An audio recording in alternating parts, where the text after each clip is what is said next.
They take all 3 points in this one. Let's hear from both managers after the game. What does the nature of that performance tell you about the players' desire to win for you?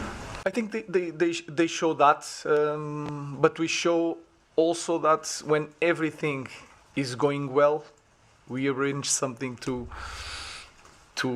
make it difficult. But again, just the way that we start the game in the first ball, second ball. I remember when we scored the first one, we have many situations, 3 against 1, 3 against 2, goalkeeper outside of the box. In the last pass, we are not being perfect in that moment, and that can help us a lot to control the games and to win games. But we suffer together in the end, and that was a good thing. If you look at the game, we deserve the win. I realise it's a very quick decision that the goalkeeper's got to make there, but on the sideline, would you have preferred him not to have fouled the player and given a goal away and you're 1 down with 11 men rather than... Yeah, even probably is the best solution, because we have still 95 minutes to play. I think even Robert is aware of that. But also it's difficult because he has to take a decision in 1 second, 2 seconds, so it's difficult. But for sure, if you ask me, I prefer to be 1-0 down after 3 minutes than 1 player down after 3 minutes. All right, well, at this moment, we have to welcome in the other member of our team today, Frank Leboeuf, who is dressed in all black because I feel like he is in serious mourning. Those who don't know, we have a little group chat before every show. And let me tell you, Frank, things got spicy in the group chat today, but overall, you're definitely not happy with what you saw from Enzo Maresca and Chelsea today.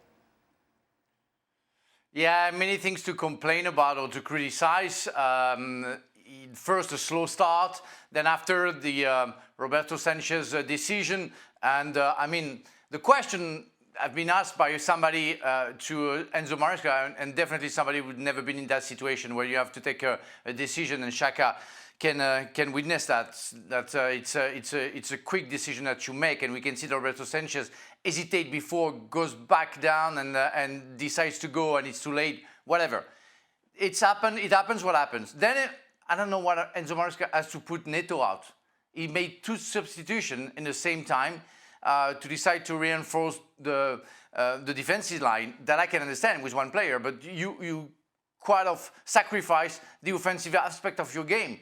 And it's just normal that you see Manchester United dominating the game and scoring 1 and after 2. And I thought it would have been worse. It could have been worse. And then you have the Casemiro situation where, overall, even if he gets the ball in the second yellow card, he grabs the players, and for me, it's a normal yellow card. And I tell you, the first tackle on Enzo Fernandez could have been also a red card because it's a tackle from behind, but whatever. But after, you are 10 against 10, and Chelsea started the second half like they were leading 2-0. So slow, keeping the ball at the back, blah, blah, blah. I don't know, I'm Enzo Maresca, I say, guys, we are 10 against 10, we are back in the game, you know, lucky we are. So now you're going to jump on their throats and you're not going to let them go. You're going to go because they are not feeling well right now psychologically. So go for it. No, instead, blah, tiki-taka, easy, blah, blah. Yeah, you score 1 goal 10 minutes before the end. Too late. Too late, I'm sorry. Maybe the players were tired with the Champions League game, whatever, and the rain and the heavy field, whatever, or soft field, but that wasn't the way I was expecting to see Chelsea playing from start and then reacting the second half. Yeah, of course, that moment when Robert Sanchez went out, got the straight sending off there, Xhaka. That was the moment that really changed the game, and it turned into what was a chaotic first half for Chelsea. Without question, to define the game, the Sanchez red card. And listen, I sympathise. That earlier in the game, you're still trying to get a feel for the pace of it, the conditions, kind of given the weather. You're still feeling your way into the game, and all of a sudden this ball comes over the top. And Buemo splits your 2 centre-backs, and you have a decision to make. Maybe you expected it to shoot a little bit more than it did. On a drier pitch, it checks a little bit more, so therefore you don't have to make that decision.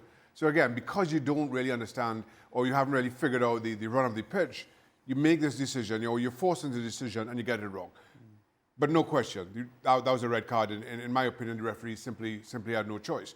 From there on in, I think we are absolutely right to question Maresca's changes that he made to deal with this situation.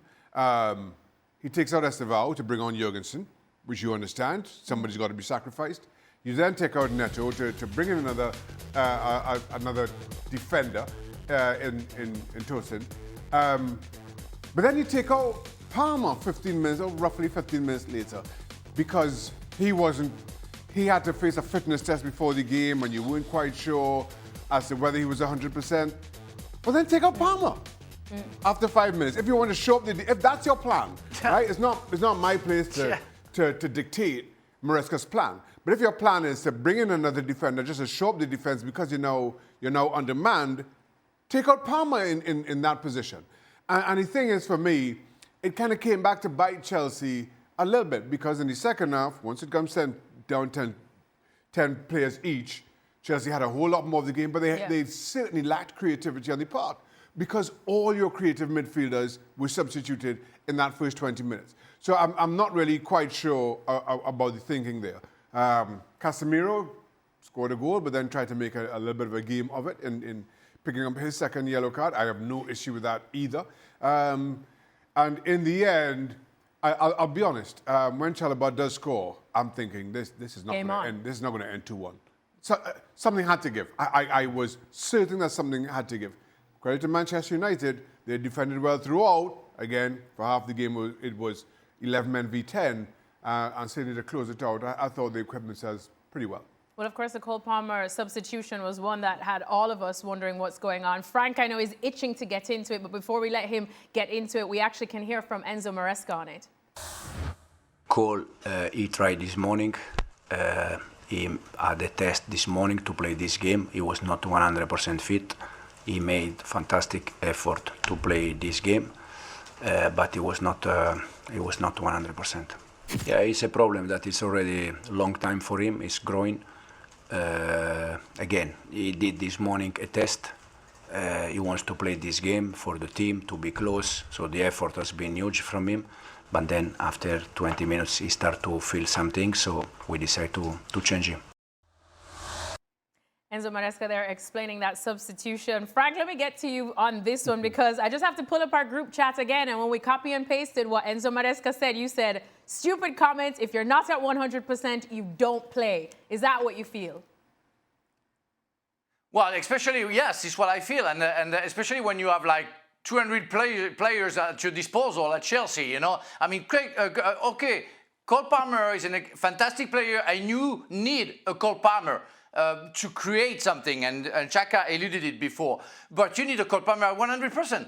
If you have a Cole Palmer at 60 or 70%, it's going to be useless, because he cannot develop his skills. And that's what it is. And when I hear the coach, yeah, you know what, he made a huge effort because he wanted to play. But I'm the coach. I said, I'm sorry, my man, you stay on the bench. I mean, I've been throughout many problems on my groin, the groin problem that I had throughout my career, and you cannot play. I mean, it's a nightmare. It can last for 6 months. So you need a rest. You may need to make sure that you heal, you properly heal, and you come back only when you're 100%. And even if you're Cole Palmer, even if you're Maradona and Zidane, you come back when you're 100%. Otherwise, you're not going to be as good as we are expecting. And again, and Xhaka, thank you, you said it because I forgot. I mean, when you know that you have somebody who's not at 100% and you have to change a creative player, you don't change Neto. You change Palmer because you're gonna save Palmer, and you give a chance to somebody who is at 100% to perform. That's insane. And don't know why nobody asked him at the press conference, why did you change Neto and you didn't change Palmer, knowing it is not at 100%? That's, yeah, I'm sorry, a stupid comment. Stevie, you've been a manager. What do you make of the changes that Enzo Maresca, of course, was forced into making, and of course the Cole Palmer? Yeah, I have to agree with the two boys.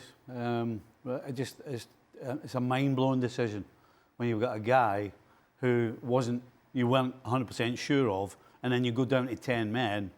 I mean, it should be the first thing that comes in your head. And then the other thing that comes in your head, that should come in your head as well, I can't take all my attacking players off But so who do I take off and who do I keep on? I'll keep on the guy who's going to run all day, who's going to run up and down the field, who's going to chase, who's going to harry, and I'll take off the kid who's inexperienced and who defensively is not that great. But he takes every one of them off. I mean, there's nothing about it makes any sense. But I think the most important thing here for Chelsea would be what Frank was talking about earlier. You're 2-0 down. There has to be some sort of urgency in your play. I understand if you start the second half off by getting things settled and getting on the front foot, which they did. They kind of took control of it because Man United, as you do, you're 2-0 up. You don't need to go and win the game anymore. You just need to make sure you don't make any mistakes. And then, as the time goes on, you start ramping it up. Then you start having to be desperate. And then you start having to put balls in the box. You've got to kind of forget about all this tactical coaching nonsense about keeping the ball and if go wide and come back out. And then we'll start again. Let's go back to the goal and we'll start again. When you're 2-0 down, eventually you've got to forget that. And you play as a kid, a bunch of kids who are just desperate and want a desire to go forward. And it took till 10 minutes before the end, before that appeared. Way too late. And again, not only on the subs is that on Maresca, but the fact that they hung about and just kept possession until that 80th minute is on the manager. He should have been on the sideline, pointing fingers, screaming, shouting, telling him to get forward. You know, open your lungs up, open your heart up and go and try and get something. Didn't happen. Well, can I just say that we're 15 minutes into the show and we've been speaking about Chelsea and they lost this game. Let's talk about Manchester United, shall we? Stevie, I'm going to start with you. Can I say something? Can I say something before you get carried away with your almighty Manchester United team? All right, Frank, what is it? Who, by the way, shouldn't get carried away because that wasn't perfect, but whatever. You know, we talked about Liverpool, and we're going to talk about Liverpool-Everton and maybe the face of Stevie when Everton came back with Gay goal. And we were chatting, and we say, you know, we would love to have a video of the face of Stevie when Everton scored the goal. You should have seen me in the second half screaming on television. They say, guys, you are losing! You are losing! Do you get that? I was on the coach jumping. I don't understand that. I was so crazy. I got crazy because of that. Okay, now go to your almighty team. I won't say a word. I didn't say almighty. You've been waiting all season for this, Alexis. All I have to say, the last time Chelsea got a win at Old Trafford, Sir Alex Ferguson was still managing Manchester United. A lot has changed since then at United. Just a little but bit. for the last couple of weeks, we've been hearing Ruben Amorim bang on about improvements he sees in this team. Did you see any of those improvements today, Stevie? No. So what did it for United? It's a hard game. Hold on a sec. Let me hold It's a on. hard game to judge. What could it possibly be? It's a hard It game. is a hard game to I know. judge. They were a man up. Not for that long. For What do you 45 mean they got minutes. sent off after 5 minutes? For 45 minutes. And they were 2-0 down when it was 10v10. You can only play what's against you. That's not Play against 10 men every week, why don't They you? were But given a United man of a went down start. to 10 men They as were given well. 2 goals of a start. When did And they United drew the go second down? half 0-0. But what happened to the whole of the second half? You lost the second half 1-0. Well, still. Sorry, did I? They lost So the what- second so- half 1-0. But you don't just lose the second half. You have to win over No, 2 but halves. you're making that point. You're making the point. What happened in the second half when it was 10v10? I just told you what happened in the second half when it was 10v10. But they didn't lose the game. Right, we know. And at the end of the day, a game of football is 2 halves, is it not? I'll tell you what we did. I'll tell you what we Come did on, find girl, out. don't give up. Thank you, Frank. So no positives for United after this win. No, Tell you what, if no. they play the rest of the season with a man more than the opposition, they might get in the top 4. Wow. Wow, there's a lot of hate being thrown around here. How's that for positivity? Let me say. Oh, okay. So let me just. So, Salty. as I was saying earlier during the highlight, that's the word positives. But you have to take everything in context. That it was Manchester United at home against 10 men. And while United defended well, while they were man up, while certainly to close out the game, and as I mentioned, once Chalobah got that goal, I didn't think United could hold out, but they did. They got bodies behind the ball well. They managed that side of the game very well. You saw the runs of deep from Bruno Fernandes, certainly for his goal. You saw Casemiro and his contributions. before getting sent off. Not often we've been able to look at Manchester United, particularly in midfield, and heap an awful lot of praise on them. But again, while you're doing that, it's against 10 men. And you always, and that's the caveat here to your first question, what do we learn about Manchester United? What was good about them? And my simple answer to that is not an awful lot, because it was against 10 men. Oh, I sense you were ready to say something. Frank, do you agree that we didn't really learn that much from Manchester United despite the win today? I have to go with the guys, even if I think, I watch our players as well, and I think Shaw, De Ligt, for example, Amad Diallo, and Böhme on top of Bruno Fernandes, they were very good. They were very good. But it's hard to make a statement because of the red card of Robert Sanchez at the beginning of the game. And now you start judging them. You say, okay, 10 against 10, 2-0, let's see how they cope with the situation. We didn't see Manchester United anymore. I'm sorry. Yes, Chelsea didn't create a lot because they don't want to urge their game, but we didn't see Manchester United anymore. And that's a fact. And they won the game, good for them, but because of what happened in the first half. But if you only judge the second half when they play for at least 40 minutes, 10 against 10, I just say, don't get carried away. Me carried away? Never. Not I. Not I. Always managed to pull something out of their sleeves, but unfortunately for them today, it was not to be. The last time they won at Anfield, it was 2021, and they will have to wait a longer time to get another win as Liverpool take all 3 points in this one. So, Stevie, we of course are going to come to you first in this one. You said you were nervous yesterday. Yep. Liverpool have been leaving things late. They didn't need to do that today, though. Overall, what did you make of the performance? Well, for 30 minutes, it was great. As soon as Ekitike puts it in the back of the net, the way the game had gone up until then, Everton hadn't been in the game. But for whatever reason, and I can only come up with a lack of concentration, but how you lack concentration in a derby, I don't understand that either.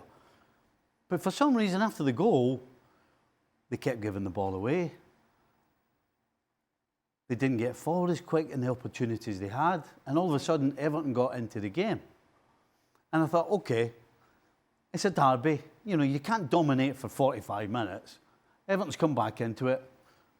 Shooting against the Kop, we'll get it back. But it never materialised.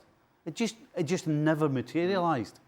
And I got to say, when the goal came, I thought it was coming. I was sitting watching it, thinking they're going to score here, and sure enough, and then like Xhaka, after that, this is a toss of a coin. And listen, Everton didn't create anything clear cut after that, but they still had some pressure, and they were still getting close. Yeah. And I've got to say, watching it, I was thinking about Barcelona against Newcastle during the week. And I'm thinking, Liverpool are sat at the top of the league. They've got 5 wins out of 5. Everything should be hunky-dory. But it's not. They look a million miles away from Barcelona right now. 2-0 up, Barcelona just completely shut the game down, passed the ball around, made the opposition work for it. And they were away from home. Liverpool were at home. Yeah. So, all things in the garden look really rosy with 5 wins out of 5. But for the second hour of the game, there wasn't much between Everton and Liverpool. One of the things that, one of the changes that Arne Slot made in this game from the Burnley game, he brought in Bradley for Wirtz, leaving Wirtz on the bench. What did you make of that, Stevie?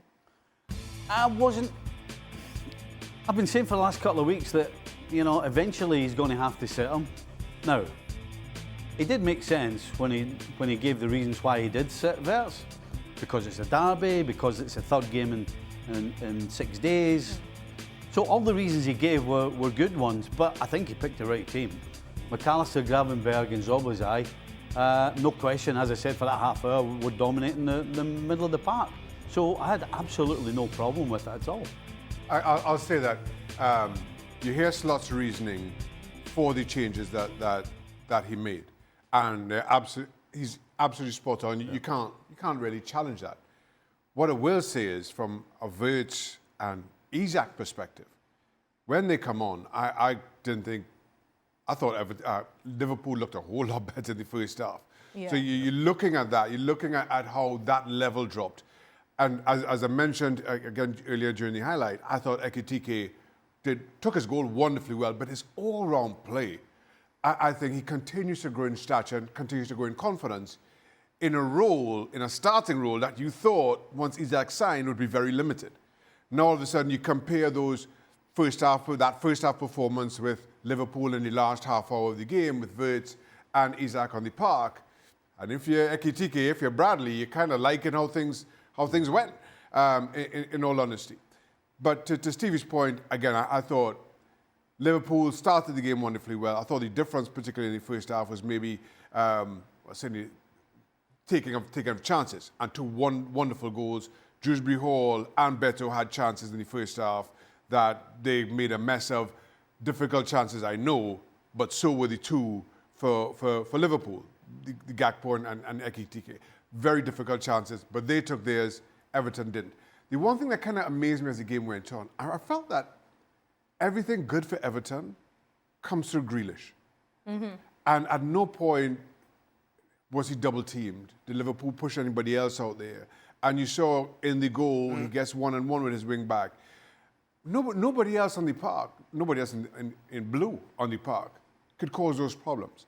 So that for me is, I question why there wasn't more pushed out to that. Well, Liverpool's right-hand side, Everton's left, just to kind of stifle Grealish a little bit more.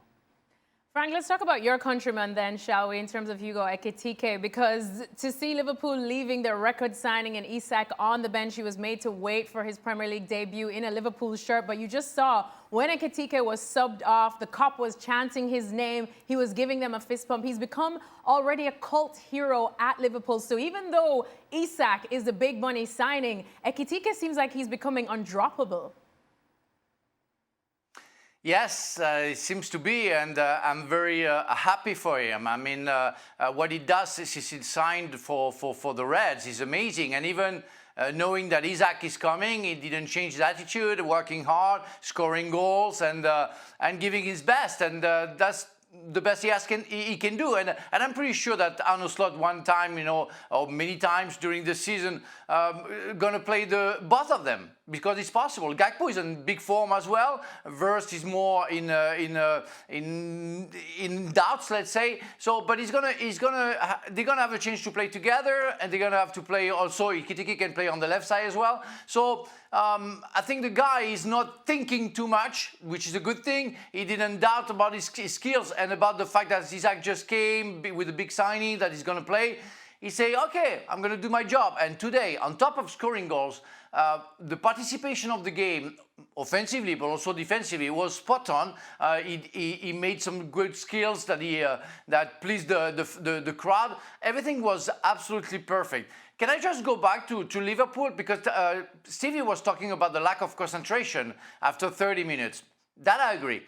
But don't you feel, Stevie, even if Liverpool was able to score the last 10 minutes of the last four games, don't you think that physically, where they didn't play the Club World Cup, like Arsenal, like Barcelona as well, they're a little bit short. They seem to be tired for some players, after 1 hour. And that could be also effective because we know the game of Liverpool. You know that you need to be 100% because you give so much power and in the physical aspect of the game. It seems to be like they're not ready yet. Yeah, I mean, in terms of today's game, that was the third game in 6 days. And it's a derby. So you've got that extra tension in your body. All of these things matter. The tension in the game, it's a derby, it's a big game, but you've also had, as I said, this is your third big game in 6 days. And so, because they started so well, it looks as though they've run out of gas. I would probably think that should have been expected at some stage. I think for me the surprise is that they didn't get that energy back at any stage in the second half. And for that I can only put down to having 3 games in 6 days. But I think also the problem with that is Liverpool haven't been playing well as a unit, as a team. They haven't kept the ball well. since the start of the season. And when you keep losing the ball and you keep giving it away, that means you're chasing more. So you're already tired because it's your third game in 6 days, and then you're giving the ball away, which means you've got to chase more. It just all piles up, and it makes you look ragged, because they looked a little ragged. But they've looked like that since the start of the season. But the silver lining, top of the league, 5 wins out of 5. Can only get better. Another silver lining for Yeah. Liverpool as well is that it seems like the goals are just coming from everywhere as well. I know you have your defensive questions, but they have been spreading the goals around. Today we saw Ryan Gravenberch Yep. as well get on the score sheet. What did you make of him, Stevie? His goal, that's a centre-forward's goal. I mean, that's how good that is. He made that look easy. He's got to judge how high it's bouncing. He's had to look up and seen where Pickford is, so he's got to figure out where he's going to put it. I mean, all of these things are going through his head, and then he's got the composure to get the accuracy just so perfectly spot on. The goalkeeper's got absolutely no chance of saving that. Absolutely no chance. Shaka, you enjoyed it. I was a hell of a finish. Yeah. Yeah. So often you see that ball, it bounces, kind of coming over your shoulder slightly, bounces. You have to kind of hit it on the swivel. You see those end up in the stands 99 times out of 100. You do not expect a finish like that on a ball like that. Or if it does come, it comes from a Messi or Ronaldo or Salah, somebody of that ilk. Credit to Ryan Gravenberch, because that, to Stevie's point, was an outstanding finish. That's an outstanding finish for any player on the planet. Gravenberch, tip his hat. On that point, Stevie, what do you make of his evolution as a player now at Liverpool, from where he started to what we're seeing now? I can still remember sitting in my house last year, opening game of the season against Ipswich, and the team sheet came out and Gravenberch was playing. I was like, can't believe Gravenberch's playing. Yeah. Now, Is he silencing your doubt? now if he's not playing, I'm like, why is Gravenberch not playing? That's the difference. That's the complete difference. But that's Since true. Arne Slot came into Liverpool, if there's one player you can point the finger at and say, this is a completely different player, it's Ryan Gravenberch. And by the way, this play started with Gravenberch. Yeah. Won the ball in midfield, comes to his feet, he spreads it out right-hand side. Everybody's looking everywhere else. And it's Gravenberch who continues his run and then produces that finish at the end of it. I mean, it just shows the player that he's evolved to be. Yep. Guys, do you remember Oh, boy. Endrick? Remember all the fuss Remember when him? the young Brazilian joined? He didn't look happy there either, did He he? did not look happy there at all. Well, Real Madrid also, very much like Liverpool, Stevie, remaining perfect so far in this La Liga season. I'm sure that made Xabi Alonso very happy, so let's hear from him. Yo creo que esa es su posición, ¿no? Como centrocampista ofensivo, que se pueda juntar con el delantero, que se pueda juntar con los medios. Jude tiene un despliegue impresionante y cuanto más le encontremos, pues mejor jugaremos.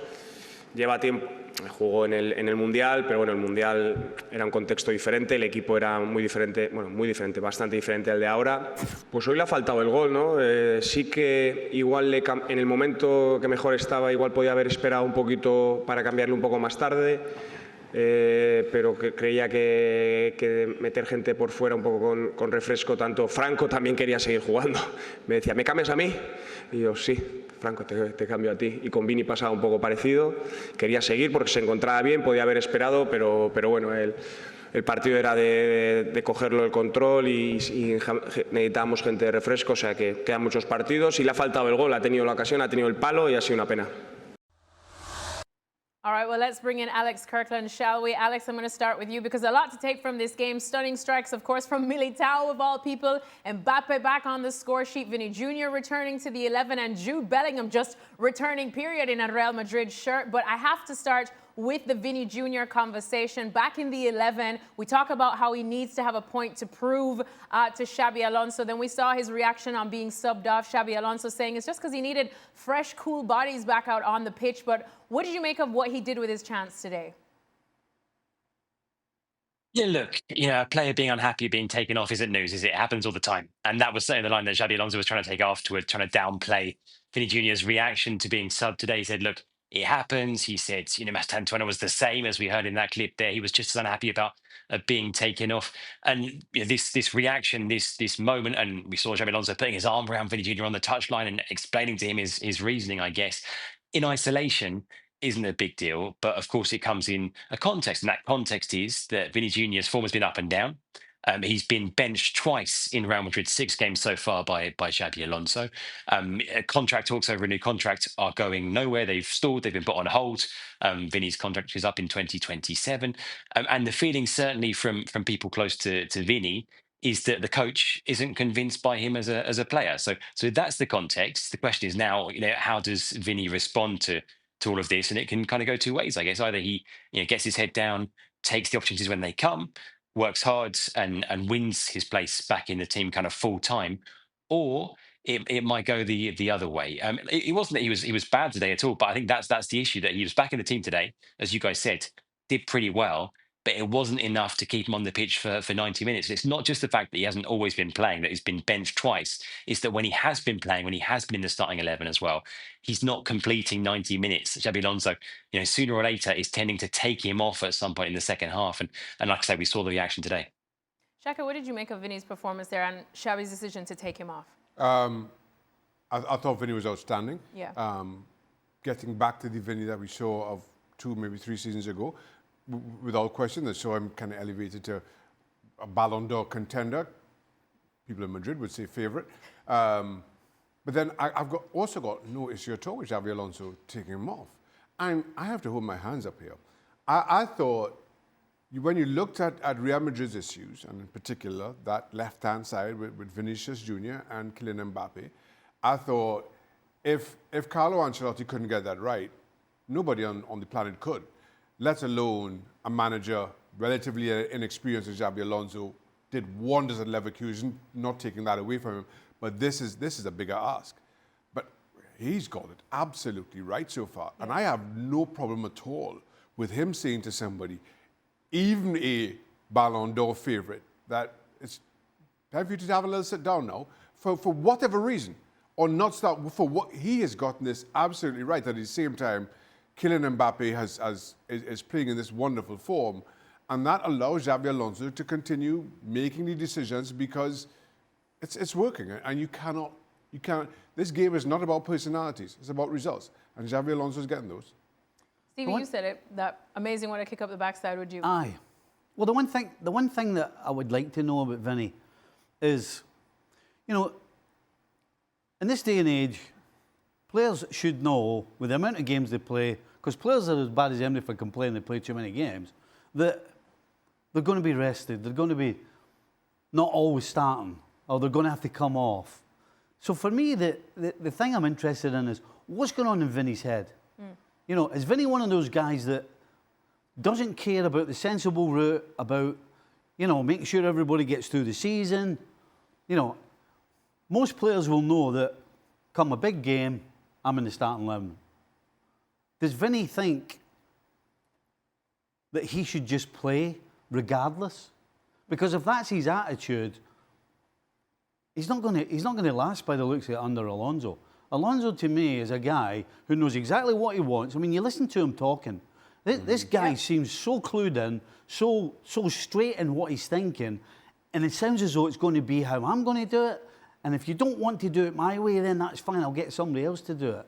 So that's why I think this is important, that what goes on in Vinny's head. Because if Vinny's one of those guys that is not interested in listening to the coach, it's all about him, and it's just, I need to be playing, I need to be scoring, because I want the Ballon d'Or, and I want it all to be about me. If Vinny's like that, he's not going to last under Alonso.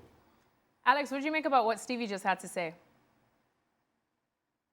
Yeah, I think the feeling is, and I think Vinny feels this as well, the impression I get is that his status in the team has changed. This is a guy who a couple of years ago was the team star, undisputed star, no question, candidate for best player in the world.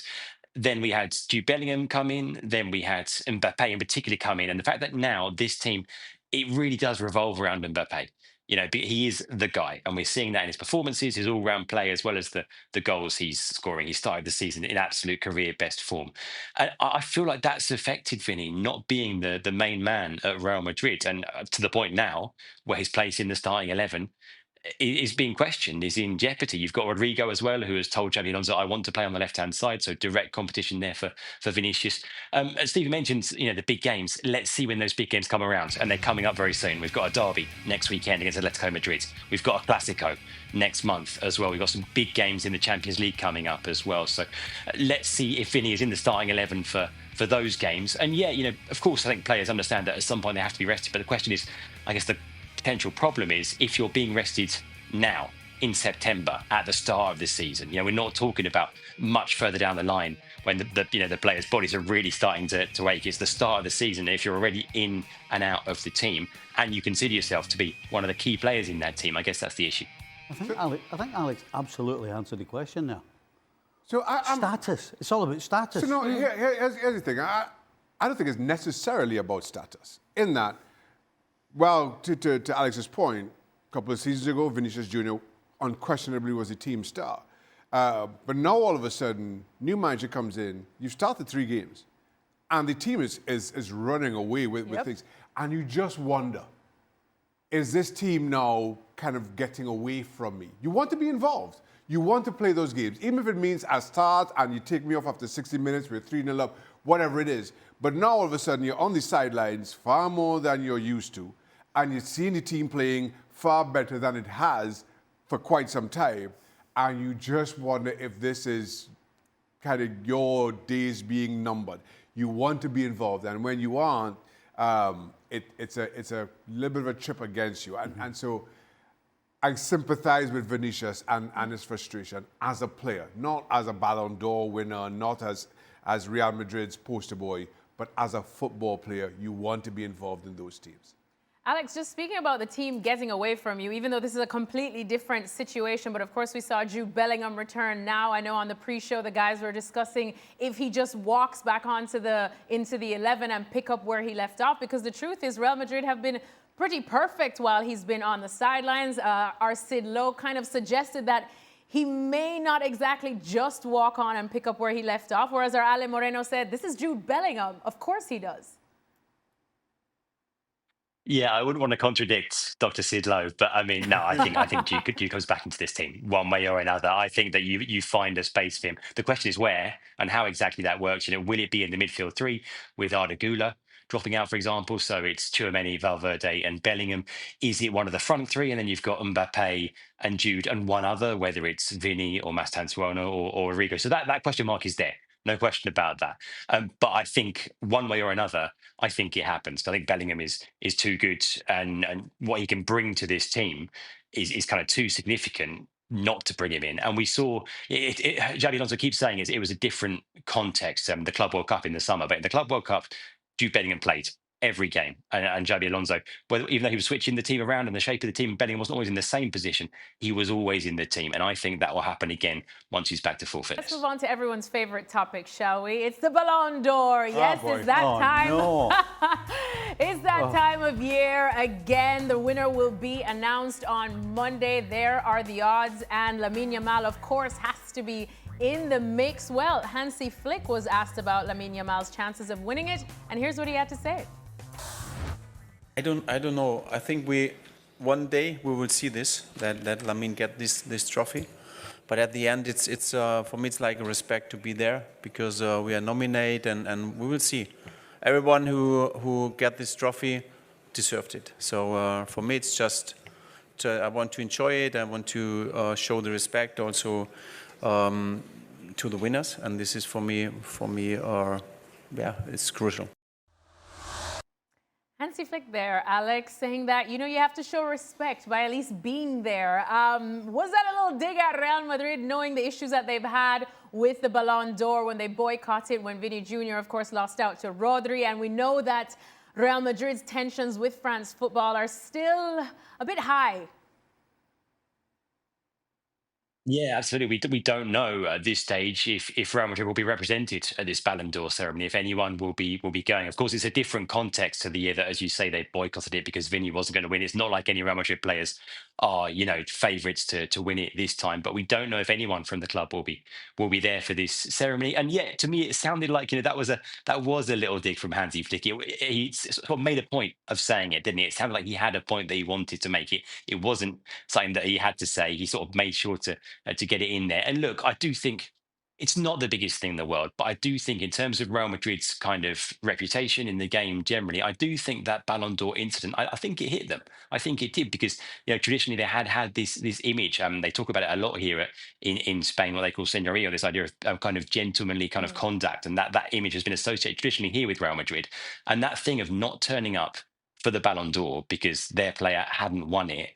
I do think it hurt the image of the club, and I think it made people think less of the club in some ways. Like I say, it's not the biggest thing. It wasn't the end of the world, but I do think it had an impact. It sounds like Hansi Flick hasn't forgotten it either.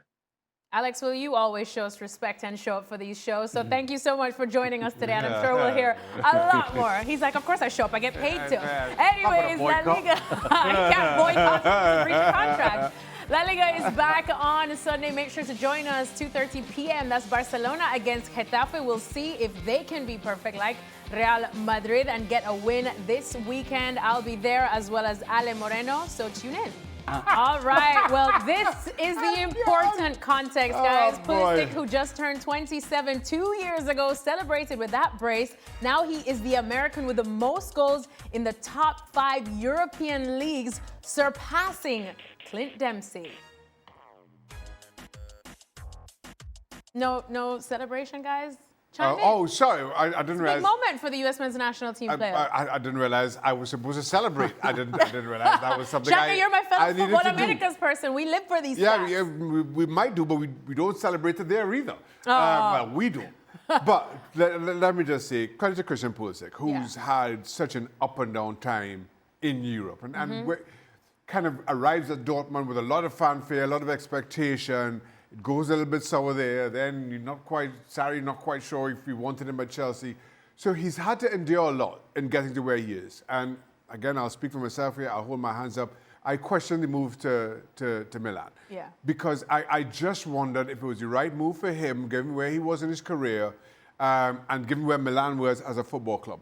But over the years, over the 3 seasons now, whatever it is, I think he's quietly become the face of AC Milan. And I say quietly because he's banged in goals seemingly non-stop, but without the fanfare, without the bravado that you would normally expect to associate with the big name of a football club as big as AC Milan. And credit to him. Credit to him for continuing to play the football that he has. Well, about this time, was it a year ago, maybe a little bit longer, where there was this discussion about the penalty incident with Tammy Abraham and one other. Yet somehow Christian Pulisic has raised above the noise. Noise again this summer with the U.S. men's national team. Make what you like of that, but he's raised above the noise in continuing to score goals at the highest level. I mean, the first thing I've got to say is I'm disappointed in him. Taking Clint Dempsey's record. That's your boy. That's your boy. That's my boy. But you got to give him huge respect. You know, he did something that very few players today would do. He took a pay cut because he wanted to play football. I mean, that's just the bare bones of it. This guy wasn't happy, sitting on his backside on the bench at Chelsea, still getting paid, still getting a great wage. He wanted to play the game. So he took a wage cut and went to AC Milan, and as Shaka said, has pretty much become the focal point of AC Milan. I mean, my goodness. Fantastic. Guys, it's just not a day for goalies, Shaka. Anyways, let's get some post-match reaction, shall we? Did the performance hit the standards that you want to hit with Bayern? First half, no. Second half, absolutely. So sometimes we always say it's not black and white, but sometimes it is black and white. You know, it was very clear first half that they were better than us, winning more duels. They were probably more positive than us also going forward. But in the second half, we turned it round, and then we did perform in the second half at the levels that we want to perform at, and otherwise you don't get this result. So why did you not make a change at half-time? It was borderline. It could have been too many, but a little bit thinking as well of, you know, you've been a player yourself. If I could have dragged them off, but just trusting them a little bit more and giving them a chance to react. I prefer to give them a bit of a hairdryer at halftime and see how they react than dragging them off and then they haven't got a chance to react. So I trust them. I know they can do it. And they didn't wait until the subs. They started minute 1 from the second half to be who we are. And then, of course, we knew we had the players as well to bring on, so that, you know, that helped us as well. Is that the first time you've had to get loud at half-time this season? It's not about being loud. It's not this. It's, you know, I'm trying to look at you, but he's been the professional footballer, so okay. I think he can relate. Keep looking it's such a long time ago, I'm sorry. But you know how it goes. There's a moment where you know, I can't be there all the time saying well done and applaud and how beautiful it is. Sometimes, you know, it's part of it. It's not good enough. And then you've got to react, and big players react. So it's an opportunity as well to show resilience, to grow from it, you know that in a season you have this, to come in at halftime and be 1-0 and having to do the talk, it's still a positive thing in a football game. But in the second half, we played our level, and I would have taken a result anyway today, but in the second half it's what the guys have been doing so far this season. What we were missing in the first half had nothing to do with quality. It had something to do with the 50-50, the duels. We didn't win the duels, and we were not active enough, and that has nothing to do with the quality. Well, plenty more Bundesliga action is coming your way on Sunday. Eintracht Frankfurt up against Union Berlin is the early game, 9:30 a.m. Eastern time. And then Dortmund will go up against Wolfsburg at 1:30 p.m. right after Leverkusen against Mönchengladbach. A couple of Americans in action for Mönchengladbach, so tune into that one as well. 2-2 it finishes, and a well-deserved point for Thomas Frank and his men. Stevie, like I said, well-deserved point for Thomas Frank? Yeah, absolutely. It would have been an injustice if they hadn't got the point. This was actually just a good game to watch. Yeah. Both teams just want to go forward. When the opportunity arises, they just want to go for it. And they go at it with pace. And as we saw, I mean, OK, Spurs got a little fortunate with both the goals. But sometimes it goes your way, and sometimes you actually deserve it. And Spurs deserved it today. I think we got the right result. Good performance, and every time I see Spurs, it's impossible not to think of Spurs last season. Yeah. It's such a chalk and cheese type of performance. You know, yes, they get men forward. Yes, they get numbers forward, but they do it at the right time, and they don't do it without thinking about what they're doing defensively. They've just got such a good shape, whether they're defending the ball or whether they're attacking. There's just a good shape about them. And they're just good to watch. So it doesn't have to be crazy, chaotic, all guns blazing to be enjoyable to watch. Spurs are enjoyable to watch this year, as they were last year. Unfortunately, they were getting beat. Thomas Frank definitely making Spurs look a lot better this season. Just the one loss for them so far in their games. But this is the big game, even though Stevie's going to yell at me again. All eyes on Arsenal hosting Manchester City on Sunday. Here are our predictions. Ooh, it seems like all of us have gone for an Arsenal win. And history would tell us whenever that happens, it's gonna City be is going to win. No question. Frank, have we just jinxed Arsenal with this prediction now, or do you really see them as the heavy favourites for this game? Yes, I do, because according to what we saw since the beginning of the season and then what we saw last season as well, I mean, nothing has changed from Manchester City in terms of being still, I would say, weak defensively and also in the middle of the park. Offensively, they have tools, but defensively, not enough to cope with the Gunners. And the Gunners, for me, they're getting better and better. So now they're really challenging Liverpool, I think, and they have, for me, they are the more complete team this season in order to win the Premier League. So yeah, it could be a reaction from Manchester City, but not tomorrow. I don't see that coming. I mean, unless again we talk and we have a red card from a goalkeeper after 5 minutes, so and we're all wrong. But we can say that normally Arsenal should win that big game. Everyone's just piling on the goalkeepers today, Shaq. Leave the goalkeeper alone. Well, deservedly so. No, not at all.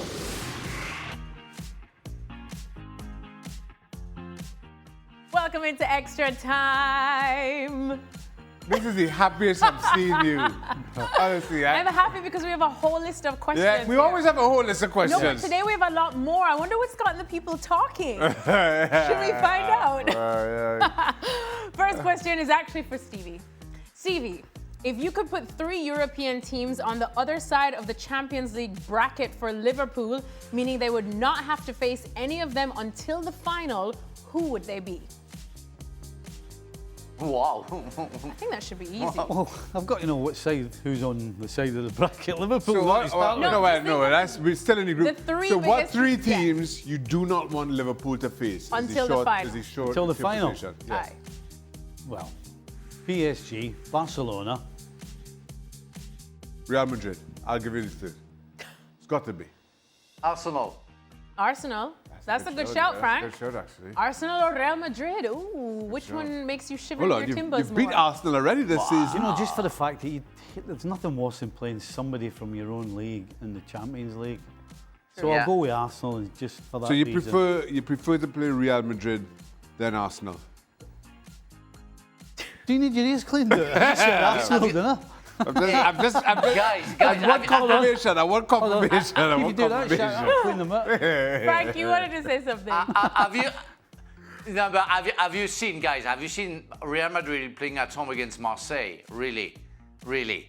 Do you think that team can win the Champions League if they don't wake up? I mean, Arsenal comparing to Real Madrid right now, which we're going to see with Jude Bellingham coming back. You know, but really, right now, Real Madrid are nowhere near it, one of the contenders we were talking about before.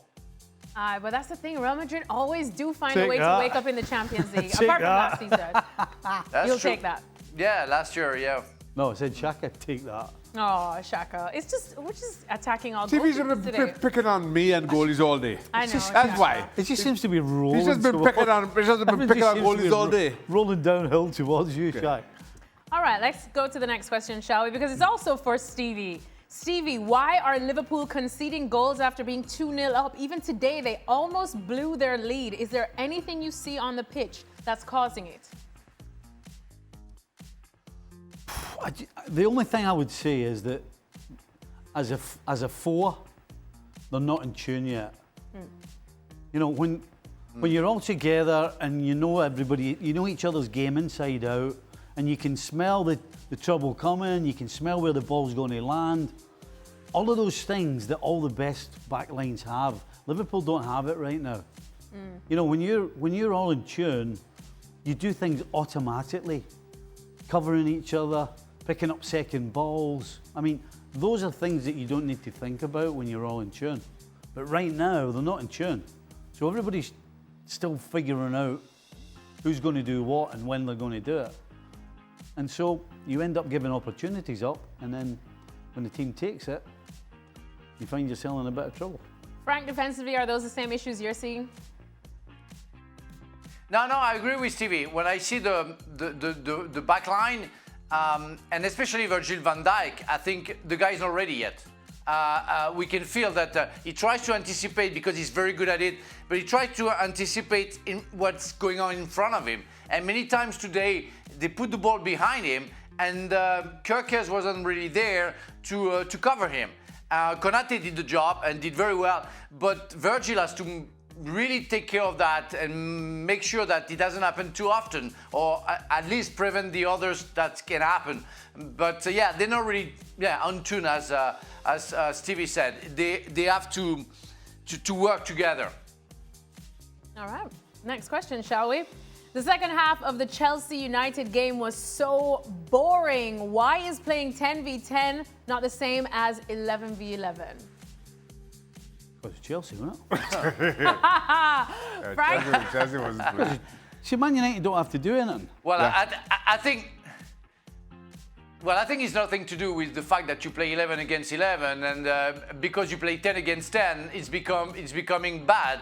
It's just because the two teams were bad today. And Chelsea didn't react, didn't urge their game, and Manchester United, again, 10 against 10, didn't show too much, I say, or much. Well, they didn't have to because they were leading 2-0. But, well, I thought they would secure and be stronger than that. Yeah, that wasn't a very good second half.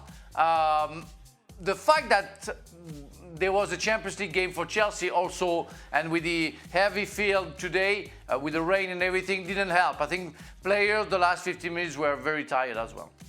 I agree. The onus was on Chelsea to take the game to Manchester United. Game, as far as Manchester United is concerned, 2-0, happy days. And Chelsea didn't do that until too late. So that's why it was boring, is the short answer. So, to Stevie's answer, Chelsea made it boring. Mm-hmm. Yep. All right, pretty straightforward. Next question now.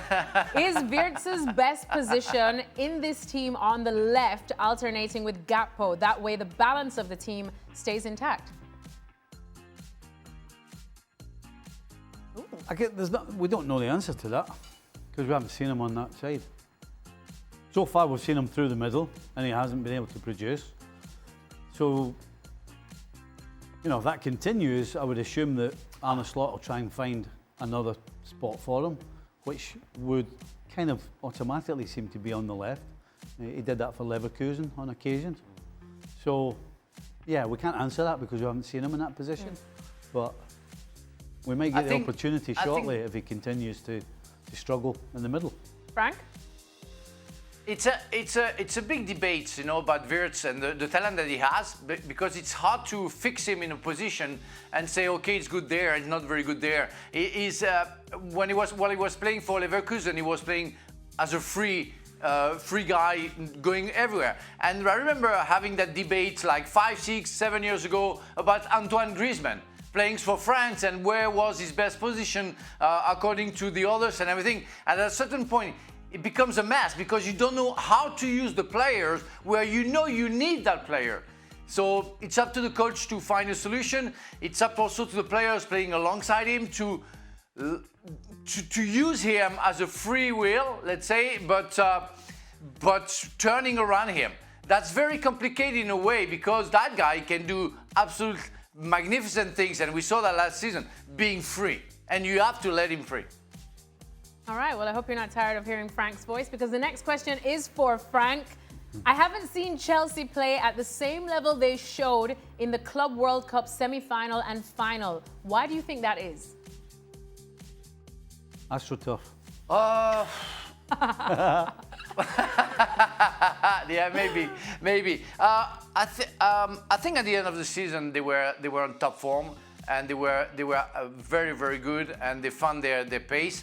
I think some players are a bit tired, didn't recover from the short holiday that they had during the summer, so they came back earlier and maybe they're still a bit tired. And also, we see sometimes with Maresca's strange decision, like today, using Cole Palmer not at 100%, and when you had to make a substitution, keeping Palmer, putting Neto out, and substituting Palmer after 10 minutes. So it's also the chemistry that the coach didn't find within the players, and also the players who have to find themselves. I mean, Joao Pedro started very well, had a good Club World Cup. Today, I found him, struggling. Well, on top of it, he had to work alone, but he's getting a little bit tired. So I think Maresca has to pay attention to that as well.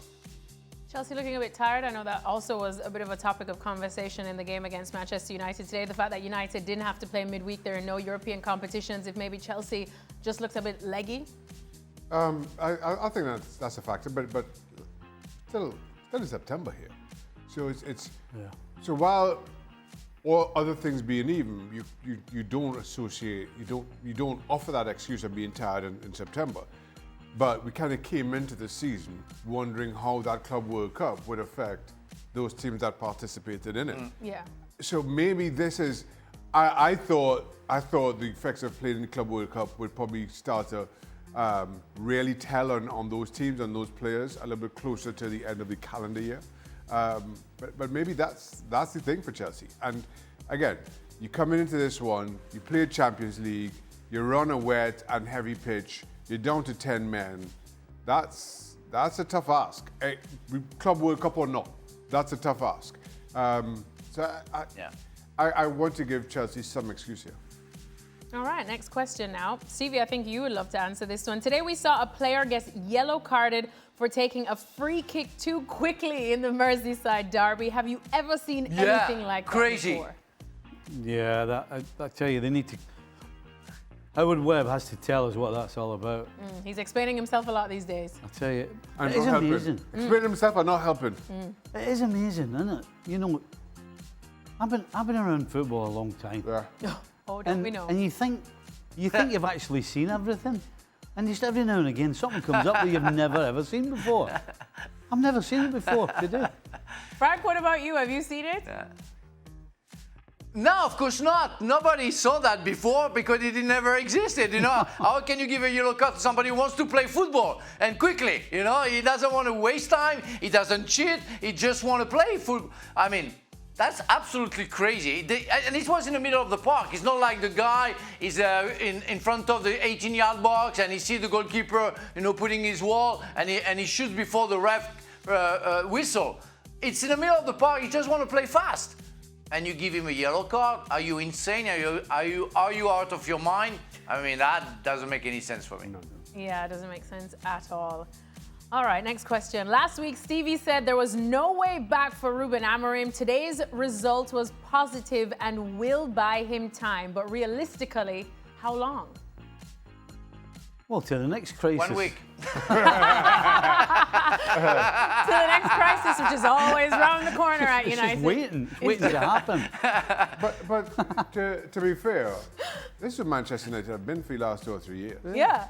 And which is why I predicted a draw in this one. And the only reason I predicted a draw is because for the last 4 or 5 years, every single time a Manchester United manager was in desperate need of some kind of a result, they got it. If memory serves me correctly, they even sacked Ten Hag after a win. Don't quote me on that, but that's just how it's been. Every time you say, listen, they don't win this weekend, he's going to get the sack, they get the result. Every single time. And we just have the same old conversation next week. Yep. We absolutely will. Turning a corner into a wall is what I call it. But alas, we're still here. No, I believe in Ruben. You've enjoyed today. you come dressed in your sunflower dress. She said, sunflower yellow. I have never seen Alexis this happy. Oh boy. Shaka, she said 4 times, what a stunning day. 4 times during the show. Shaka, Ten Hag was actually sacked after he lost to West Ham. Mighty West Ham. Yeah, you can't. Yeah, to be fair, you can't. We're in a world of trouble at the moment. Graham Potter. That's not good. That's sackable all by itself. Oh, exactly. All by itself. Exactly. All right, final question now. Ready to tune in to watch pundits cry yet again about Liverpool, despite being 6 wins from 6 this season, playing in first gear. What you do about nothing? I mean, what a position to be in. Yeah. No, but we have to say something. I mean, yes, they have 6 good results. Go on, Well, Frank. it's in a no, but I mean, it's only fair and it's our job to say we expect more because that's what we feel and what we know about Liverpool. Yeah, they have all the points they need, but yeah, I mean, we see doubts, we see things that are not working well, and well, we would be very happy to say, well, it's a perfect world. It's not. It's not because it's obvious that we see some weaknesses that they have to restrain. Yeah, Jim, but I think the whole point that you're trying to make is the fact that Liverpool are just, I mean, they are winning and it's going well, but it's still early on in the season and they're flirting with danger a little too often that eventually could be found out. Well, I mean, on the show, I made the comparison with Barcelona against Newcastle the other day. You know, Barcelona got 2-0 up, game was done. Just took the air out of the atmosphere by keeping the ball, passing it around, not turning it over, not giving the opposition any chance to get not just themselves but the crowd back in it. And so that's what you're striving to do. Yes, you're striving to win games, but you're striving to do it in a manner where there's no drama. You know, it's under your control. That's what you want. You want it to be under your control. And so far, you can't really say that about Liverpool. Shaka co-signs. I don't know. I mean, I think on the one hand, you'd be right to be critical about some of Liverpool's performances. No, we've all sang Liverpool's praises in terms of their results and in terms of how that affords you time to bet in the players that you sign. Liverpool are defending English champions and spend more money than anybody else this summer. So you would think that they would be better than they were last season. But while the results have been great, the performances haven't. And I think we're right to be critical of that. And we've always had that caveat that, yeah, they keep winning, but they could just be a little bit better. I don't think there's anything unfair or worth to cry about, Jimba's point. But we also have to point out that when you add so many pieces to a puzzle, it doesn't always just go smoothly. Yeah. And that's what we're seeing. We're not seeing a team in Liverpool that does not have a magnificent squad and ability all over the field. What we're seeing is, because there's a lot of changes, then it takes time to understand what the guy next to you is going to do before he even thinks about doing it. That's the key, to just be able to go out and play and make runs because you know the guy on the ball, or eventually you're going to get it in a certain position without even thinking twice about it. That doesn't happen when you add so many pieces to a football team. Yeah, it's just their humble expert opinion. That's why we pay them the big bucks, right? Big bucks. Well, Frank. Yes. Somebody's getting it. I think it's Frank Leboeuf. He is our World Cup champion, though, in case anybody forgot for the second.